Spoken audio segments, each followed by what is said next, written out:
He woke to his daughter shaking his arm, her voice urgent over the hum of the engines. "They need a pilot," she said, eyes wide with trust. For a moment, he almost laughed it off, until the words hit harder than he expected, reopening a part of his life he thought was gone forever. He woke to his daughter shaking his arm, her voice urgent over the hum of the engines.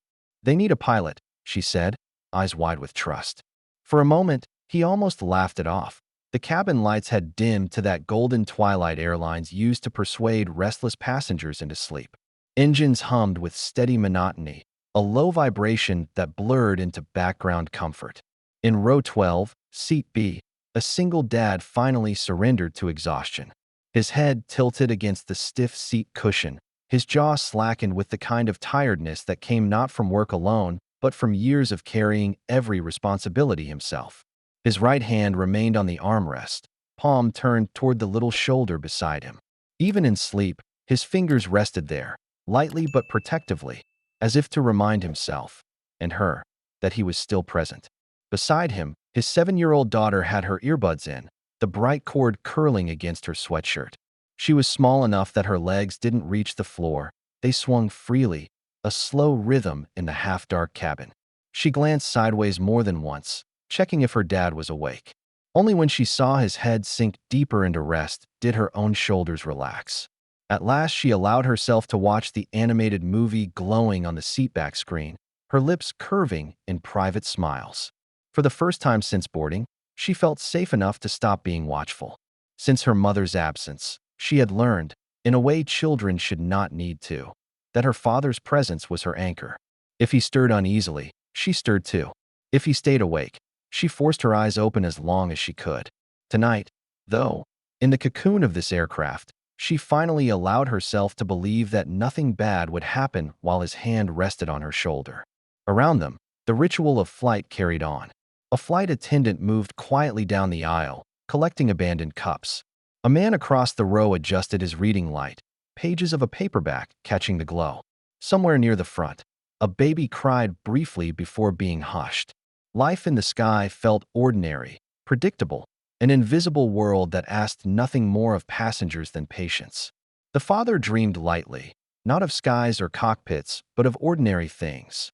Packing lunches, the smell of pancakes gone slightly too dark on the stove, his daughter's laughter echoing from the back seat of the car.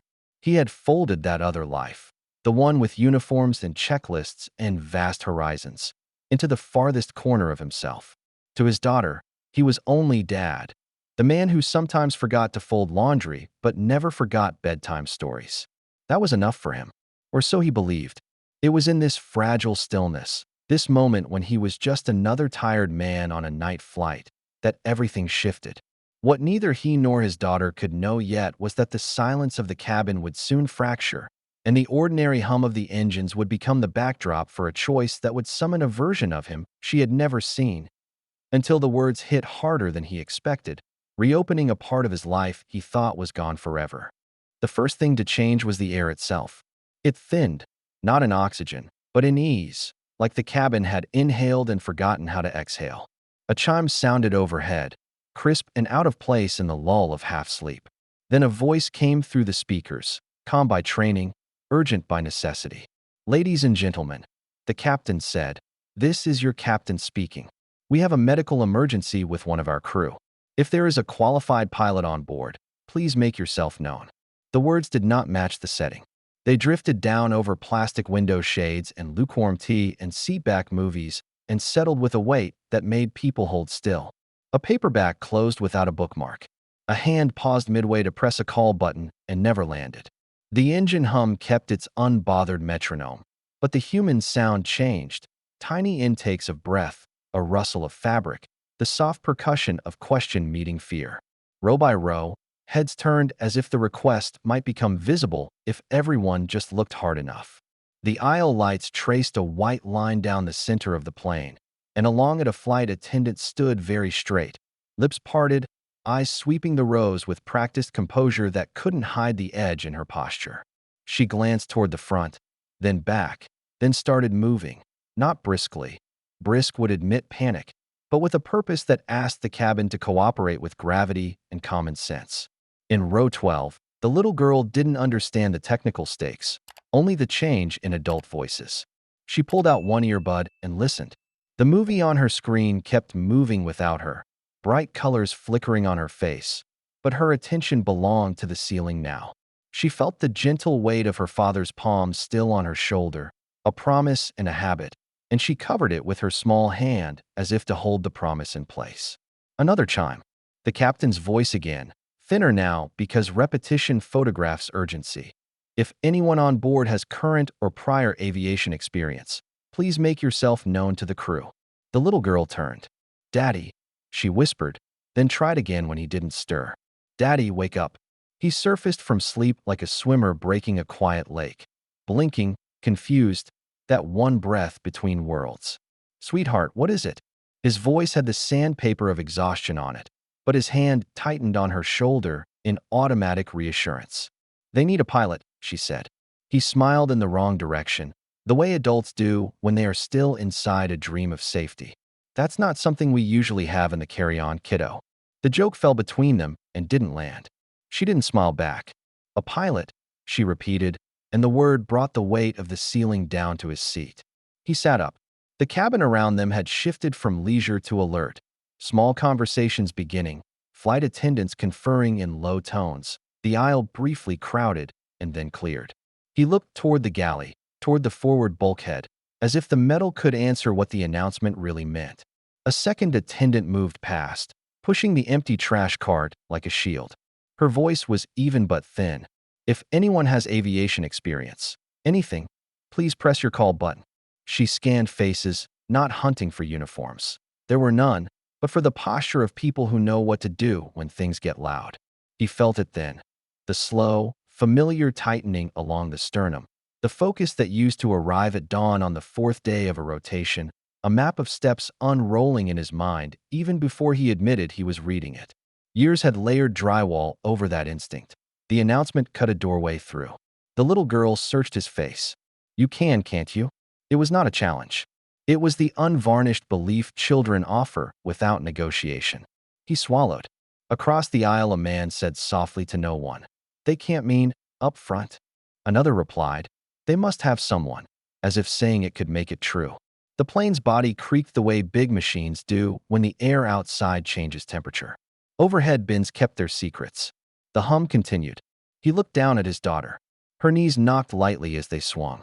Her hand still covered his. The past he had folded away, carefully and for her, unfolded itself along his spine. Checklists, call-outs, the weight of a yoke, the memory of dawn seen from above clouds like continents of light. He had not put those memories on a shelf because they hurt. He had put them away because his life had chosen a different center. But the center of the cabin had just moved. He took a breath that steadied rather than calmed. He glanced once more toward the front, as if asking permission from a life that had been quiet on purpose. Sweetheart, he said, and his voice surprised him by being steady. Stay here for a minute.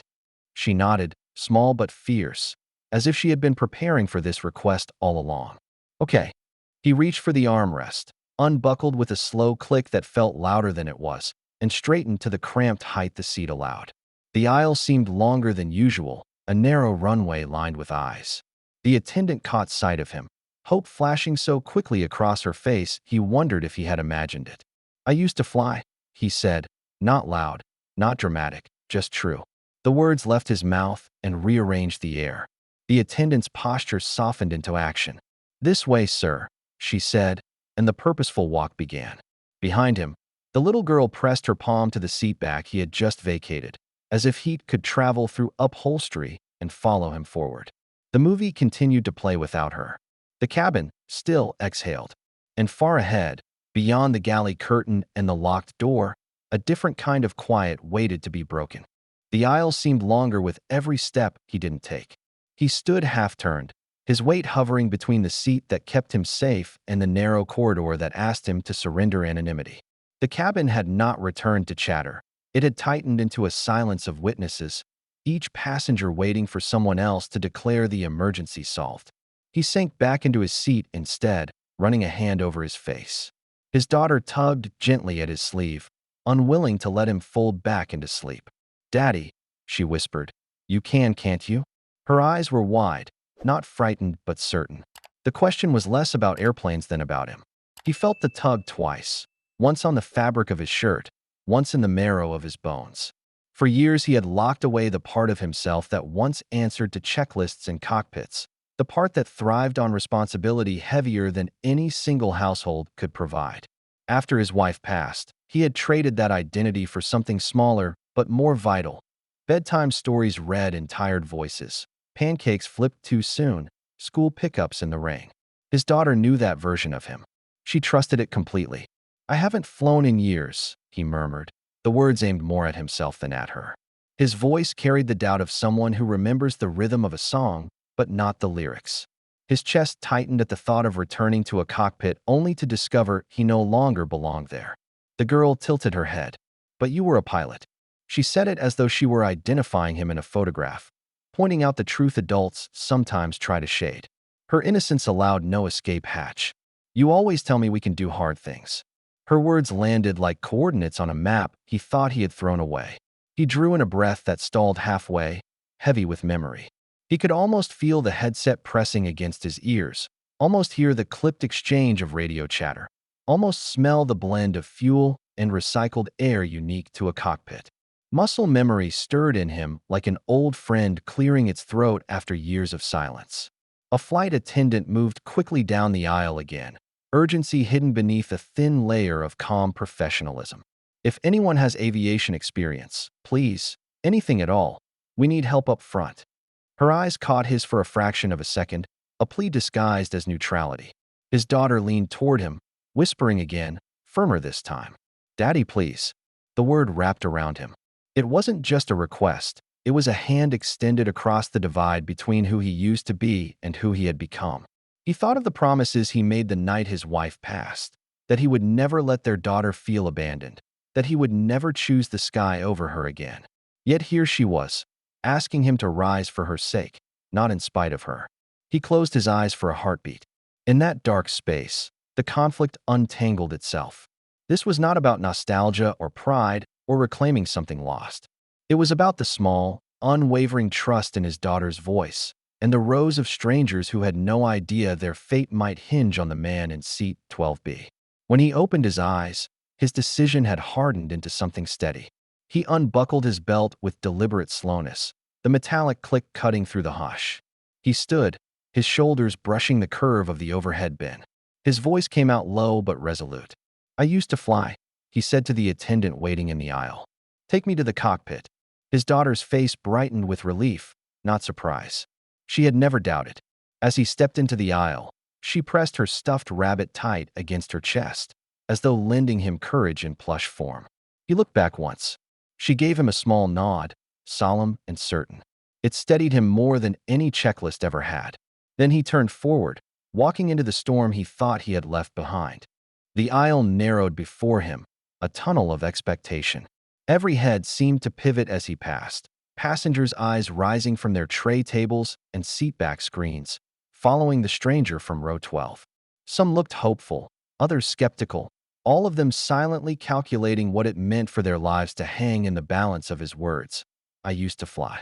The flight attendant kept pace just ahead of him, her stride clipped, professional, but with relief stitched into the corners of her shoulders. She glanced back once, as if to confirm he hadn't changed his mind, then led him toward the front galley. The murmur of voices swelled in their wake. Whispers traded across the aisle, fragments of disbelief. "He said pilot, didn't he? But is he current? Anyone's better than no one." Each word pressed heavier on him. He forced his breathing to steady, the way he had taught himself to do years ago in the cockpit before takeoff. Inhale on 4, exhale on 6. But the rhythm trembled now, snagging on doubt. At the reinforced cockpit door, the attendant stopped. Her hand hovered near the latch as she leaned closer, her voice low. "You really have flown before?" He met her gaze, choosing honesty over bravado. "Yes, commercially. It's been years." Something shifted in her expression, not full reassurance, not yet, but recognition of a lifeline. She nodded once, briskly, and keyed the interphone. The door clicked open. The moment he stepped inside, the air changed again. It was cooler, sharper, and thick with the scent of electronics and urgency. Panels glowed in a constellation of green and amber. Warning tones pulsed in irregular intervals, not chaotic but insistent, each demanding attention. In the left seat, the captain, her hair tucked neatly beneath her headset, turned to face him. Her eyes were clear but rimmed with fatigue, authority tempered by the weight of command. On the floor beside the right-hand seat, her co-pilot slumped unconscious, headset askew, uniform collar damp with sweat. A medic crouched beside him, futilely checking vitals, shaking his head in grim acknowledgement. The captain spoke quickly, her words clipped but calm, honed by training. My first officer collapsed mid-flight. He's unresponsive.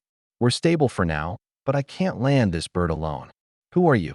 For the first time in years, he straightened with the bearing that used to come automatically. Row 12, seat B, he said, a faint echo of wryness in his voice.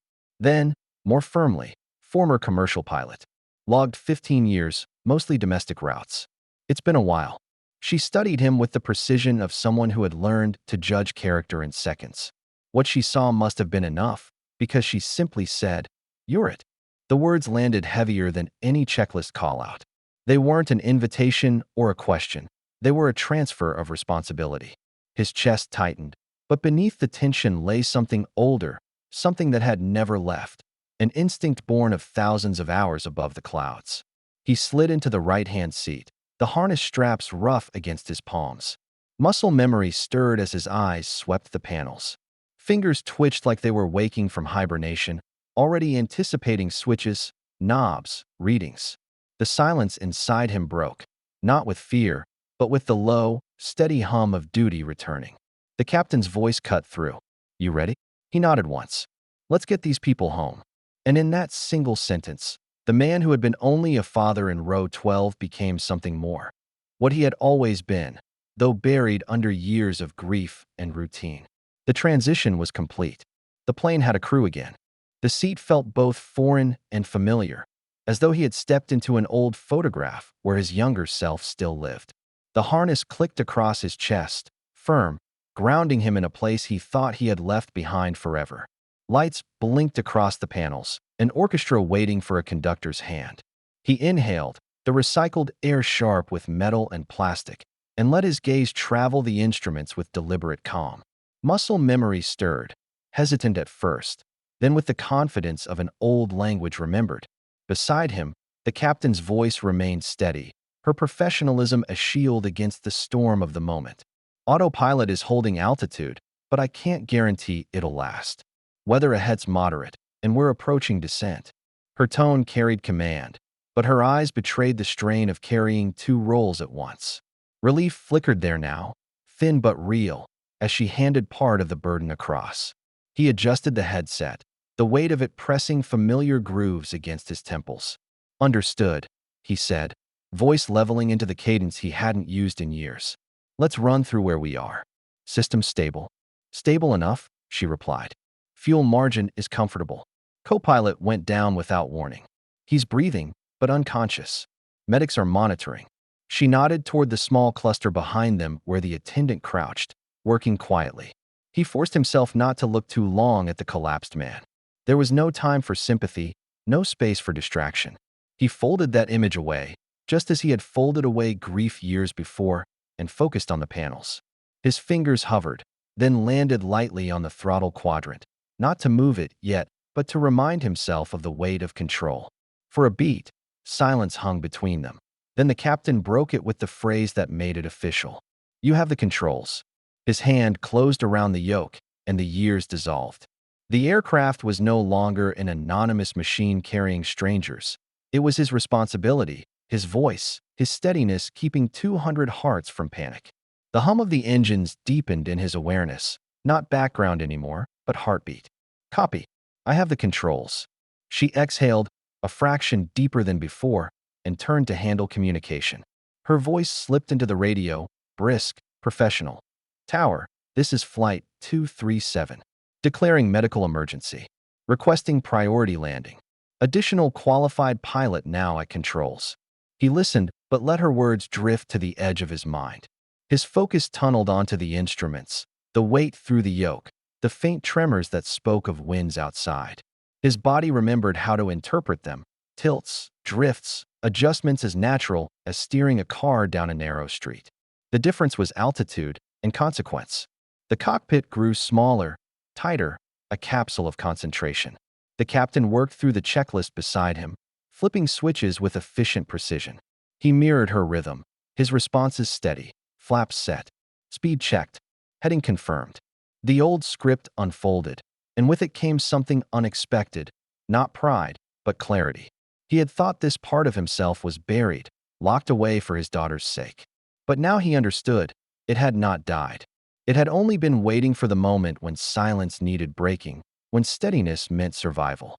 Behind the closed cockpit door, passengers whispered guesses, clutched armrests, pressed call buttons for reassurance the attendants couldn't yet give. In row 12, a little girl hugged her stuffed rabbit to her chest, her eyes fixed on the curtain at the front, believing with absolute certainty that her father would walk back through it. He steadied the aircraft on its path, the horizon line unwavering before him.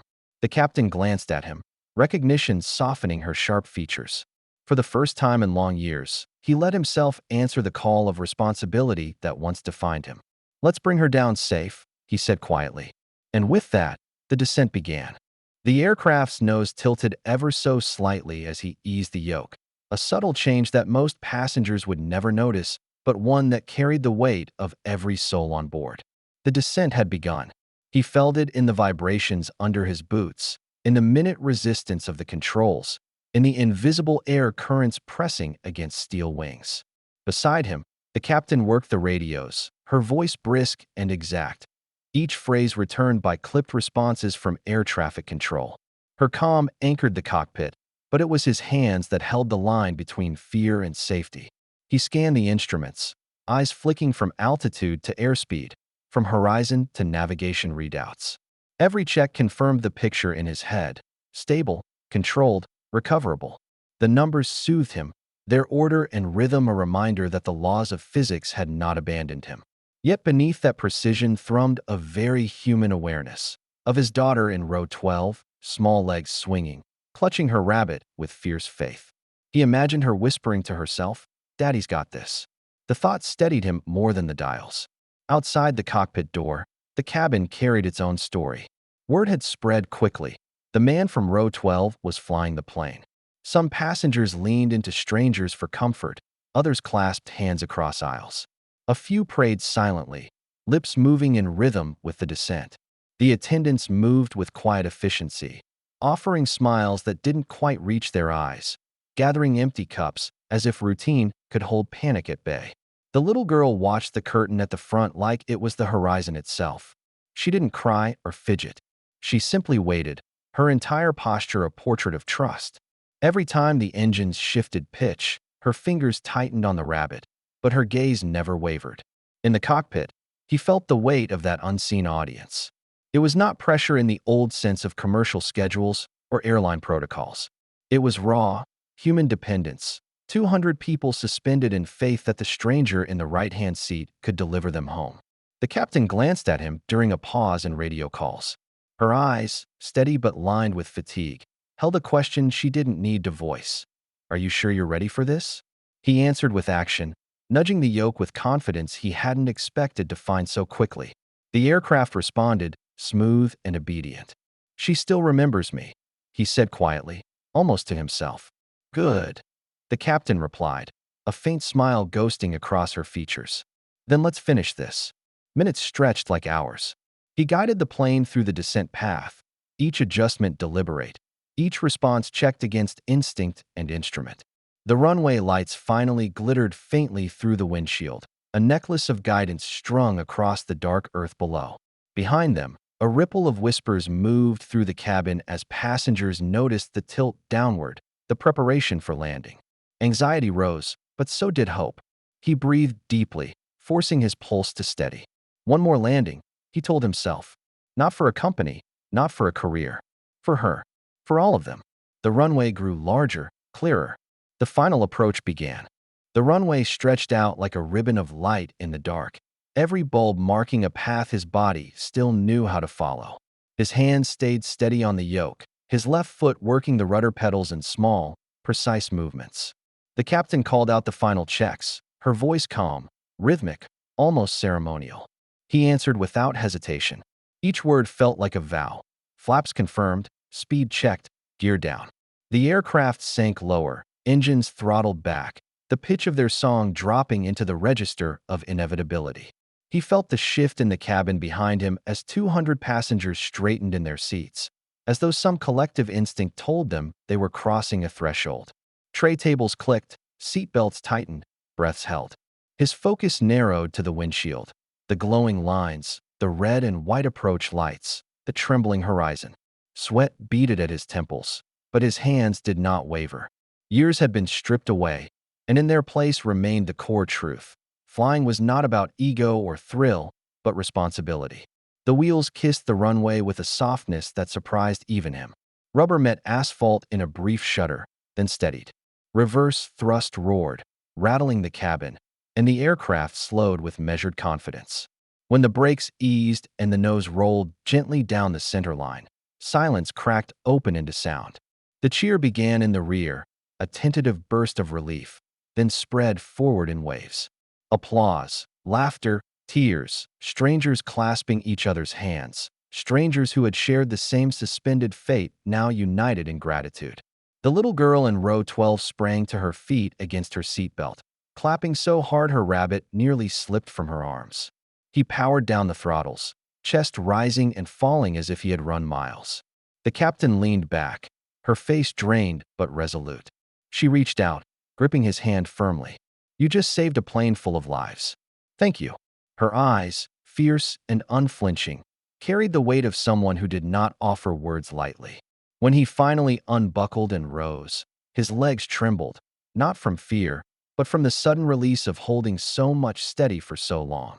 He walked back down the aisle, passengers reaching out to touch his arm, murmur thanks, or simply meet his gaze with tears in their eyes. He accepted it all with humility, but his focus sought only one face.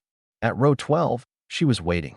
The moment she saw him, she leapt into his arms with no hesitation, rabbit squashed between them. "I knew you could," she whispered into his shoulder, her voice muffled but certain. His throat tightened. He held her close, feeling the truth of her words more deeply than any applause. She hadn't just believed in him. She had reminded him who he was. On the tarmac, paramedics rushed past toward the fallen co-pilot, lights flashing against the cabin walls. The captain stood at the exit, offering her hand again, this time with gratitude plain on her face. Outside, the night air smelled of fuel and rain, but also of release. As he stepped down with his daughter in his arms, the realization struck with quiet force. Sometimes courage is not in grand gestures or perfect readiness. Sometimes it is showing up tired, unsure, and still willing, because someone needs you to. And there, surrounded by strangers who would never forget row 12, he stopped seeing himself as just a single dad. He was proof that even when life feels grounded, we all still carry the power to lift others.